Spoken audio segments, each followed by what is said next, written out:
जमाना कदीम में किसी रियासत पर एक बादशाह हुकूमत करता था। वो बादशाह एक अच्छा और नेक दिल इंसान था, लेकिन ज्यादा अक्लमंद न था। इसीलिए उसे हमेशा होशियार और समझदार लोगों की तलाश रहती थी, ताकि उसकी रियाया बेहतर हो और मुल्क तरक्की करके दुश्मनों को अपना गुलाम बना सके। बादशाह की अपनी मौजूदा रियाया भी उसे कुछ खास कारामद महसूस न होती थी। वो लोग सिर्फ मशवरे देते थे और उसके बदले तनख्वाहें वसूल करते थे, मगर उनके मशवरों में वो तासीर न थी जो बादशाह चाहता था। ये सोच अक्सर उसे बेचैन रखती। एक दिन बादशाह ने इसी उलझन से निजात के लिए अपने दरबारियों के साथ जंगल की सैर का इरादा किया। शायद कुदरत ही उसे किसी जवाब तक ले जाए। बादशाह जंगल पहुंचे और खूब सैर व तफरीह के बाद वापसी का सफर शुरू किया, तो रास्ते में उनकी नजर एक अजीब मंजर पर पड़ी। एक शख्स एक बड़े दरख्त के नीचे बैठा हुआ था और वो खुद से बातें कर रहा था, जो दूर से पागल और अजीब सा लग रहा था। ये देखकर बादशाह रुक गए। उनके दिल में ख्याल आया कि या तो ये शख्स पागल है या फिर गैर मामूली जहानत का मालिक, जो अपनी ही दुनिया में गुम रहता है। तजस्सुस के मारे बादशाह अपने दरबारियों समेत उस शख्स के करीब जा पहुंचे और उससे गुफ्तगू शुरू कर दी। वो शख्स बज़ाहिर आधा पागल लगता था, लेकिन उसकी बातों में एक अजीब कशिश थी। बादशाह ने नरमी से सवाल किया, ऐ नौजवान, क्या तुम पागल हो जो खुद से बातें कर रहे हो? ये पागल बादशाह की पूरी सल्तनत बचाएगी, इस बात का किसी को गुमान तक नहीं था। लिहाजा पागल शख्स ने मुस्कुराकर जवाब दिया, पागल तुम हो और तुम्हारा सारा रियाया। मैं तो बिल्कुल ठीक हूँ। मैं तो सिर्फ ये चाहता हूँ कि इस जंगल को काटकर यहाँ शानदार महलात तामीर किए जाएं और उन महलात का बादशाह मैं खुद बनूं। उसकी बात में अजीब एतमाद और बेबाकी थी, जो किसी आम पागल के बस की बात न लगती थी। बादशाह और दरबारी उसके जवाब पर हैरान रह गए, क्योंकि ऐसे जुमले या तो किसी दीवाने के होते हैं या फिर किसी ऐसे शख्स के जो दलेर और गैर मामूली जहानत का मालिक हो। बादशाह कुछ देर तक खामोशी से उसे देखता रहा, फिर दरबारियों से उस शख्स के बारे में मशवरा किया, तो उनके अंदर छिपे लालच ने फौरन सर उठा लिया। वो आपस में चुपके चुपके बातें करने लगे। किसी के दिल में यह खदशा था कि अगर ये शख्स बादशाह का मुशीर खास बन गया तो हम उसके ताबे बन जाएंगे और हमारी अहमियत भी कम हो जाएगी। धीमे से एक दरबारी ने कहा, यह खतरा है, कहीं ऐसा ना हो कि ये हम सब पर हावी हो जाए। दूसरे ने जल्दी से बोला, नहीं, ये तो आधे से ज्यादा पागल है, होशियारी की तो इससे बिल्कुल उम्मीद न रखनी चाहिए, लिहाजा बादशाह को कहे कि उसे अपने साथ ले जाए। दरबारियों का मानना था कि यह शख्स हमारा क्या बिगाड़ लेगा, लेकिन खुदा को कुछ और ही मंजूर था। बिलाखिर दरबारियों ने बादशाह को यह मशवरा दिया कि उसे महल ले जाया जाए। अगर बहादुर निकला तो काम आएगा, और अगर वाकई पागल हुआ तो उसे बाद में छोड़ देंगे। बादशाह ने दरबारियों की राय पर अमल करते हुए बिस्मिल्लाह कहा और कुछ दबाव डालकर उस शख्स को अपने साथ चलने पर आमादा कर लिया। मगर रास्ते में अचानक उस शख्स ने घोड़े को दूसरी सिमत मोड़ दिया और कोशिश की कि भाग जाए। बादशाह और उसके दरबारी फौरन उसके पीछे लगा दिए। ताक़ब करते हुए वो उसे दोबारा काबू में ले आए और उसी रास्ते से महल की जानिब रवाना हो गए। जैसे ही वो महल पहुंचे तो हैरत अंगेज तौर पर वहां लोगों की भीड़ जमा थी। सब खुशी से नारे लगा रहे थे और बादशाह को मुबारकबाद दे रहे थे। बादशाह और उसके दरबारी ये देखकर हैरान रह गए और पूछा, ये किस बात की मुबारकबाद है? लोगों ने बताया, बादशाह सलामत, जिस रास्ते से आप सैर के लिए गए थे वहां दुश्मन की भारी फौज घात में बैठी थी, जबरदस्त असलहे के साथ। हमें तो यकीन हो गया था कि आप कभी वापस नहीं आएंगे। ये सुनकर सबकी आंखों में हैरत, शुक्र और फिक्र की मिली जुली कैफियत नुमाया थी। लोगों ने फिर खुशी से कहा, बादशाह सलामत, आप तो बहुत होशियार निकले, आपने रास्ता बदल लिया। बादशाह ने खामोशी से उस पागल शख्स की तरफ देखा और दिल में सोचा कि यह शख्स वाकई मामूली नहीं, कुछ खास है। फिर उसने दरबारियों की तरफ मुतवज्जे होकर हुक्म दिया, जल्दी करो, इस शख्स के लिए एक बेहतरीन कुर्सी तैयार करो, आज से ये मेरे साथ रहेगा। दरबारी, जो पहले ही दिल में डरे हुए थे, फौरन बोल पड़े, बादशाह सलामत, ये शख्स तो पागल है, ऐसा ना हो कि आपको नुकसान पहुंचा दे।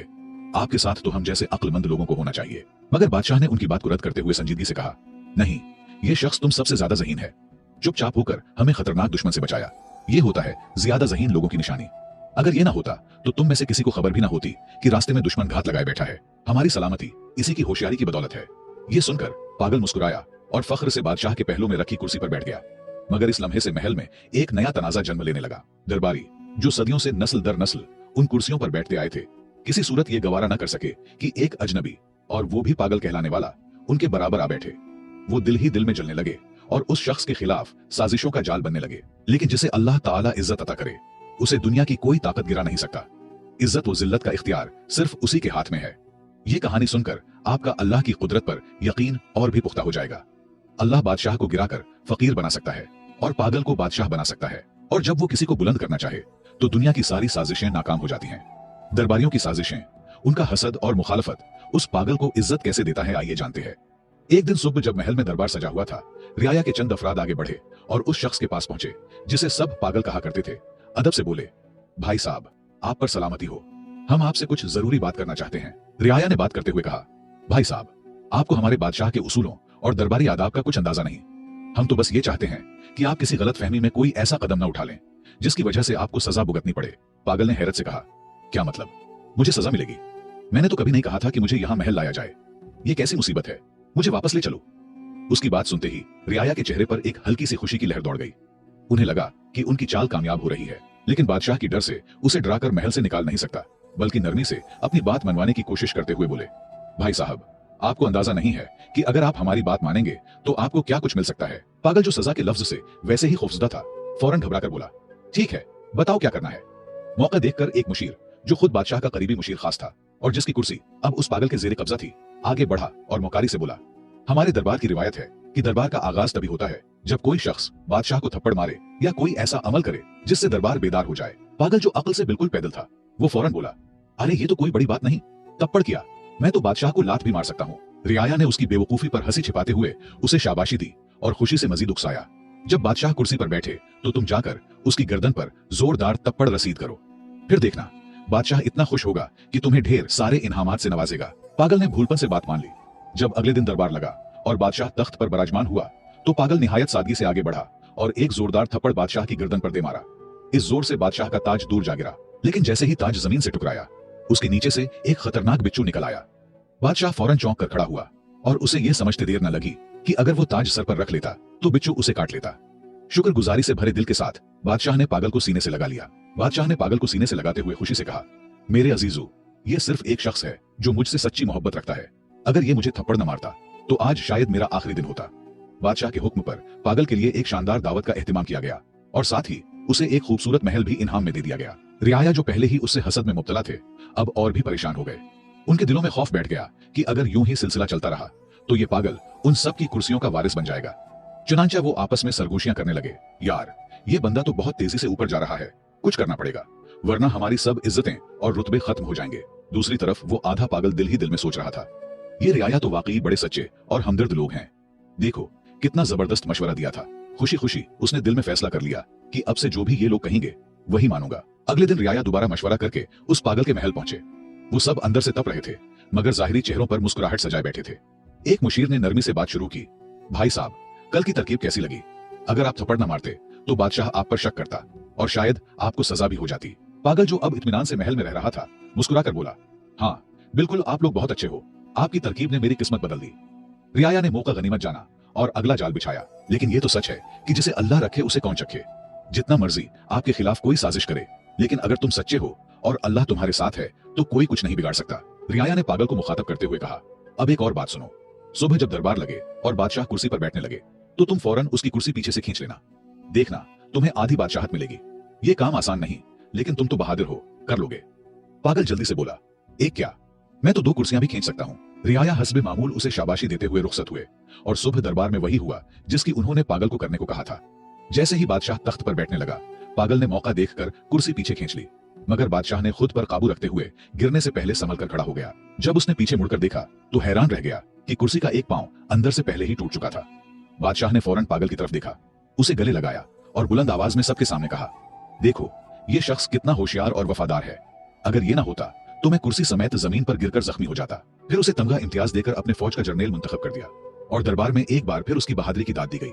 ये देखकर रियाया सर पकड़कर रह गए। वो जो हर बार उसे गिराने आते, उसी की इज्जत में इजाफा होता रहा। अब वो तंग आकर एक दूसरे से कहने लगे, यार ये कैसी मुसीबत है, हम तो चाहते हैं कि उसे सजा हो, बादशाह नाराज हो और वो फांसी चढ़े, मगर ये हर बार बाजी मार जाता है। अब मामला हाथ से निकलता देखकर मुशीरों ने एक गहरा मंसूबा बनाया, ऐसा मंसूबा जो पूरी सल्तनत को हिलाकर रख सकता था। सबने मिलकर फैसला किया कि वो पड़ोसी बादशाह से खुफिया राब्ता करेंगे, उसे जंग पर उकसाएंगे और वादा करेंगे कि हम तुम पर हमला करेंगे। लेकिन बादशाह को इत्मीनान दिया गया कि रियाया सब आपके साथ है, सब हम संभालेंगे, बस तुमने सिर्फ हमारे जर्नेल को मारना है, बाकी सब कुछ हम पे छोड़ दे। रियाया ने यह साजिशी खत भेजा और दूसरी बादशाहत की जांच पड़ताल के बाद वो राजी हो गया। अब रह गई सिर्फ एक बात, अपने बादशाह को जंग पर आमादा करना। चुनांचे रियाया ने अपने चंद आदमी जख्मी कर लिए और बादशाह के सामने आकर कहने लगे, बादशाह सलामत, हम कब तक सब्र करें? अगर कल आपको कुछ हो गया तो पूरी सल्तनत रोएगी। दुश्मन हमला आवर हो रहा है, हमें अभी फैसला करना होगा। मुख्तसर ये कि बादशाह ने जंग की ढूल बजा दी और अपने फौज को रियाया समेत जंग के लिए रवाना कर दिए।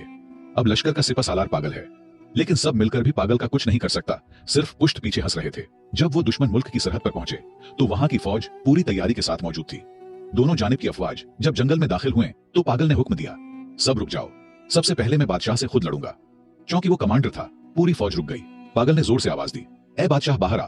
दुश्मन बादशाह आया और दोनों जंगल के बीचों बीच आमने सामने खड़े हो गए। अचानक एक खूंखार शेर झाड़ियों से निकला और दुश्मन बादशाह पर हमला कर दिया। पागल, जो असल में सिर्फ तलवार चलाना चाहता था, दिल में कोई जाती दुश्मनी नहीं रखता था, फौरन आगे बढ़ा और शेर से लड़ने लगा। एक सख्त जंग के बाद उसने शेर को मार गिराया और बादशाह को जख्मी हालत में उठाकर लाया। दुश्मन बादशाह खून से लथपथ था, लेकिन जिंदा बच गया। अपनी फौज को देखकर इस बादशाह ने कहा, नहीं, लड़ाई नहीं होगी। मैं उस कमांडर को माफ करता हूँ, उसने मेरी जान बचाई है। ये निहायत बहादुर और होशियार शख्स है। हम जंग नहीं चाहते। हाँ, जो रियाया उसके साथ आए थे उन्हें गिरफ्तार करके कैद में डाल दो। ये सुनकर पागल ने फौरन तलवार निकाली और गरज कर बोला, खबरदार, अगर किसी एक मुशीर को हाथ लगाया तो। बादशाह ने उसकी वफादारी देखकर दिल ही दिल में कहा, क्या कमाल का बंदा है, दुश्मनों को बचाता है और खुद को भूल जाता है। अब पागल का चर्चा पूरी रियासत में होने लगा। उसकी बहादुरी और सच्चाई ने सबके दिलों को जीत लिया, यहां तक कि बादशाह ने उसे अपनी बेटी के निकाह में दे दिया। रियाया, जो पहले ही अंदर से जले बैठे थे, ये मंजर देखकर चुप तो रहे, लेकिन हर कदम पर जिल्लत का बदला उनका मकसद बन गया। अब तो दोनों रियासतें एक बनने लगे, दोनों की दुश्मनी दोस्ती में बदल गई। लेकिन रियाया ने एक और नया जाल बनने का फैसला किया। एक दूसरे से कहने लगे, अगर इस पागल को हमने न रोका तो कल हम सब उसके गुलाम बन जाएंगे। उसे खत्म करना जरूरी है। सबने एक जबान होकर हाँ कर दी। लेकिन उनमें एक बूढ़ा मुशीर भी था, तजर्बाकार और दिल का नर्म। उसने बड़ी कमाल की बात कर दी। वो उठा और निहायत संजीदगी से बोला, दोस्तों, मेरी बात गौर से सुनो।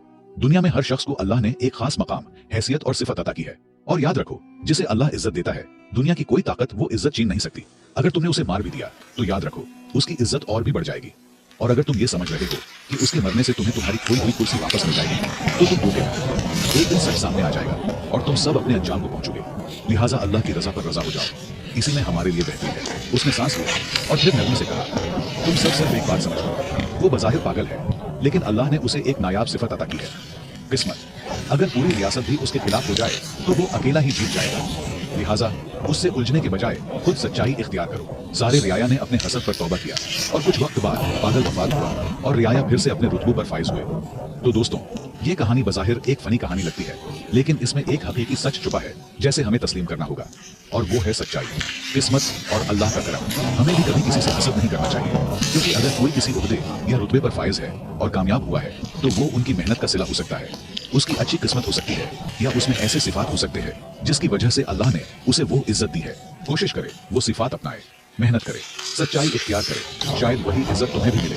लेकिन हसद न करें। तारीख इस बात का गवाह है, मुनाफिक लोग और हसद करने वाले कभी कामयाब नहीं होते। हमेशा मैदान सच्चे लोगों का ही होता है। मुझे उम्मीद है आपने इस कहानी से बहुत कुछ सीखा होगा। हमारे चैनल पर बेहतरीन और सबक आमूज कहानियां मौजूद है। अगर आपको पसंद है तो उसे लाजमी देखें। अगर आपको ये कहानी पसंद आई हो तो लाइक करें, कमेंट में अपनी राय जरूर दें, और मजीद ऐसी दिलचस्प व सबक आमूज कहानियों के लिए हमारे चैनल को सब्सक्राइब करके घंटी को दबाना न भूलें। आपकी हिमायत का शुक्रिया।